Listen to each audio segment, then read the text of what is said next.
This video covers the second day of lesson 11.2 on arcs and chords. If you haven't already completed the notes for 11.2 day 1, you should go back and do that video first. Here we'll continue to answer our essential question, how do we use properties of arcs and chords to solve problems?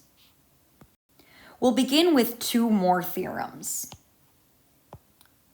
In a circle, if a radius or diameter is perpendicular to a chord,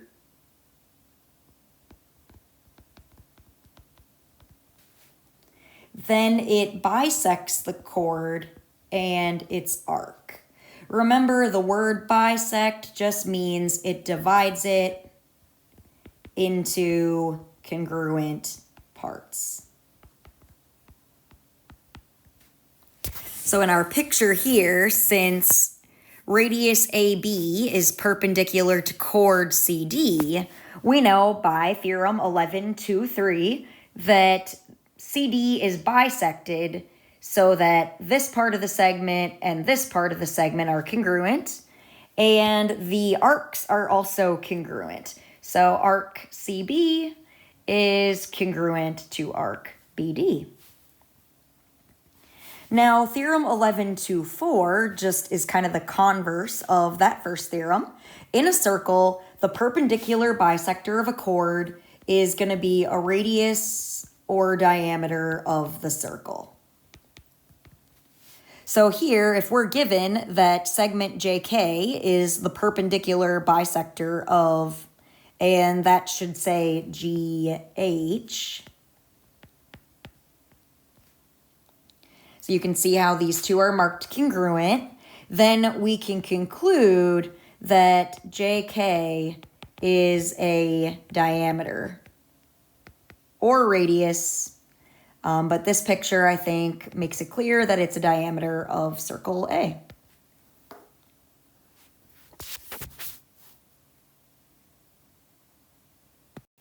For example 4, we're going to use those theorems to solve some problems. First, in this circle, we want to find the length of chord NP, which is all the way across here.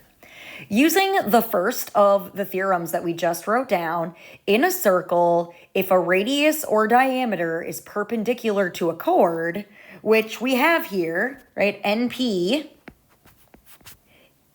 is a chord, and you can see that RM is a radius.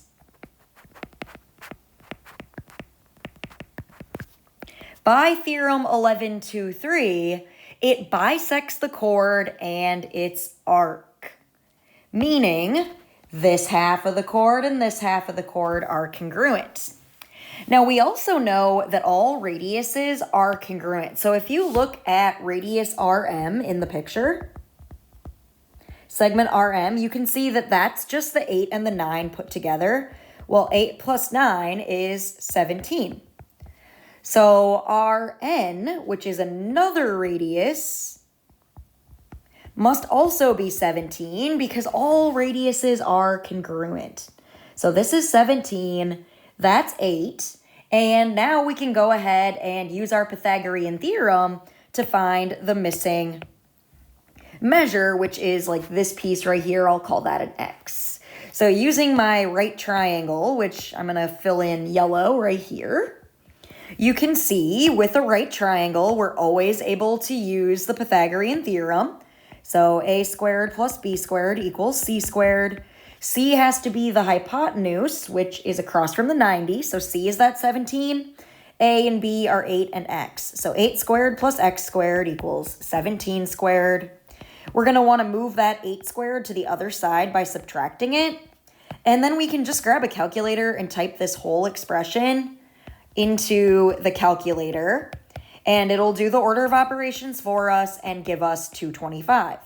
That's x squared, though. We need to find x. So to undo that squared, we'll just take a square root of each side, and that gives us 15. So now this half is 15, and remember the other half is the same. So to get the length of NP, it's just going to be 2 times 15, or 15 plus 15, and that is equal to 30.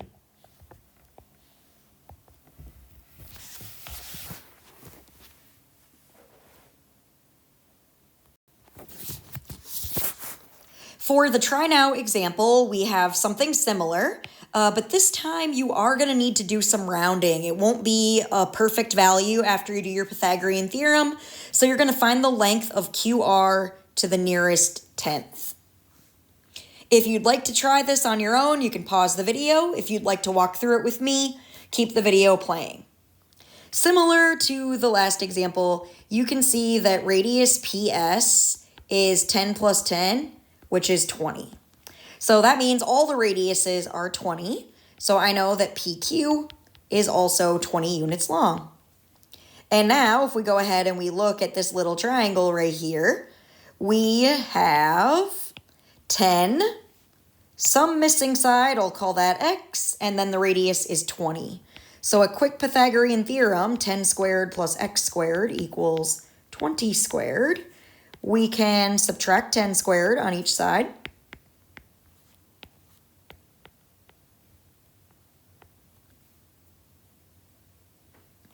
And when you subtract that, it is 300. Now take the square root of 300 to undo your squared. And when you stick that in your calculator, the square root of 300 is 17.3205, and it just keeps going. Well, that, remember, is just this length. If we want the length of QR, which is the full chord, we need to double that. So just keep this number in your calculator and then multiply it by 2. 2 times that 17.3205, ... Calculator is going to give us 34.6410, etc. Now we'll round that to the nearest tenth. 1 decimal position, 4 rounds down. So I'll say that QR is approximately 34.6. And there you go. That is the last example of this lesson. You're now ready to practice your 11.2 CYU. Thanks for watching, and good luck as you work with arcs and chords. Bye.